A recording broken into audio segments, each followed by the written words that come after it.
God.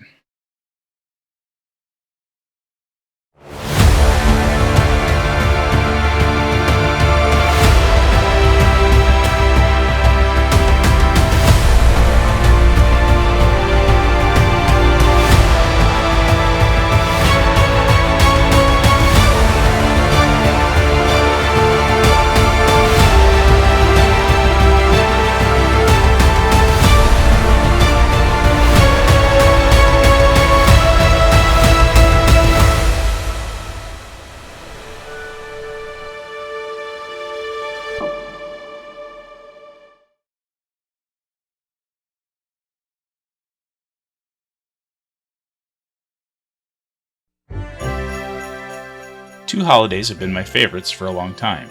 The first one is Thanksgiving. I love getting up and watching Macy's Thanksgiving Day Parade, smelling the turkey and other dishes being prepared for the holiday meal, and of course, watching football. The second of my favorite holidays is Christmas. The lights, the carols, the holiday movies, and the snow. One other reason I love these holidays are the rituals they bring with them. For me, I remember looking forward to renting a video game for the few days I would be off. On one of those occasions, I made the decision to rent Joe Montana 2 Sports Talk Football. Welcome to Joe Montana Sports Talk Football.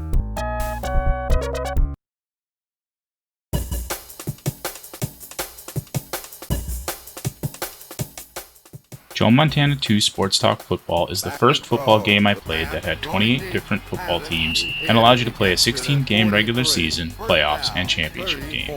Although the teams are located in the cities where the actual NFL franchises are headquartered, Joe Montana 2 did not have the NFL or NFLPA license to recreate the NFL atmosphere. In fact, there is only one named NFL player in the game, and he is Joe Montana himself. Joe Montana 2 allows you to select either easy or hard difficulty, 20, 40, or 60-minute game length, and whether you want to play a full season or just an exhibition game. One of the biggest innovations, however, is the inclusion of a play-by-play announcer. The commentary is pretty basic, down and distance, scores for each team, and color commentary as plays develop. The play-by-play is a little stiff and robotic sounding, but it's still something that other football games of the generation wouldn't do for several years, a reality made more remarkable when you consider this was done on a Sega Genesis cartridge. In a similar manner, Joe Montana 2 also debuted a camera that zoomed in and followed the action on the field once the ball carrier advanced beyond the line of scrimmage. This zoomed-in view works the best in the running game, and in some ways makes the running game almost too strong because it allows the player to see how the play develops and react. Did I mention that the cover athlete is Joe Montana? Controls for Joe Montana 2 are basic, but that allows you to focus on playing the game. On offense, the A button snaps the ball, the B button calls an audible, and C button triggers a cadence from the quarterback to try and draw the defense off sides. After the ball is snapped, A button passes to the selected receiver or pitches to the running back. B button will shoulder charge into the defender, and C button will cause the ball carrier to dive for extra yardage. On defense, prior to the snap, A button cycles through the available players for you to control, B button calls a defensive audible, and C button cycles through the available players in reverse order. Once the ball is snapped, B button selects the player closest to the ball, and C button is used to jump to block a pass or kick, or dive at the ball carrier if the player is close enough. Control of the players is responsive but not perfect. The running game is overpowered even if you're playing a team that isn't a powerhouse running team. In one game with the Green Bay team, I had 200 plus yards of rushing.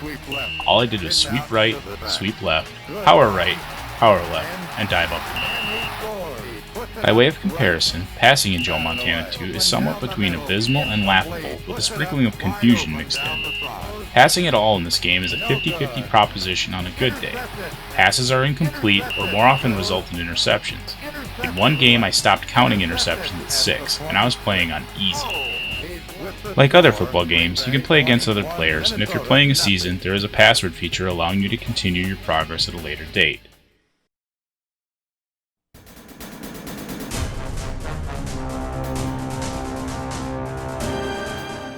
Graphics for Joe Montana 2 are well done. The sprites move and react well when playing the game. Colors for the teams pop and the fields look good, and the overall presentation is solid. There is a halftime presentation, complete with the play-by-play commenter providing statistical breakdown of the game. There is a similar presentation at the end of the game as well. Although the graphics are good, they are not flawless. There's nothing to contrast the players on the offense or the defense. Regardless of the position they play on the field, the characters and the animations are one size fits all, even if it's Joe Montana. Weather effects are visible as well, rain and snow, but they have no real effect on the outcome of the game. The only weather effect that can influence the game is the wind, and that only affects kickoffs, field goals, and punts. Furthermore, wind is random from kick to kick, play to play. Beyond wind, weather effects are a non-issue in Joe Montana 2.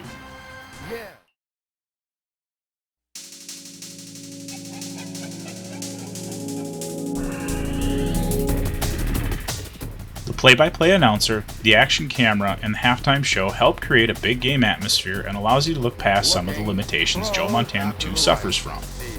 It's a football game and it delivers the excitement and fun one should expect. Adding a second controller allows a friend to play with or against you in either the exhibition or season game modes. Joe Montana 2 is fun to play despite the cumbersome passing game and graphical limitations, and that says a lot about the game.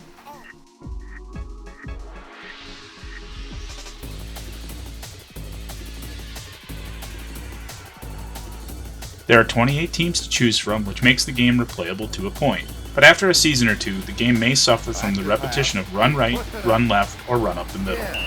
Without a solid passing game, it is difficult to break away from the same pattern, which can become tedious.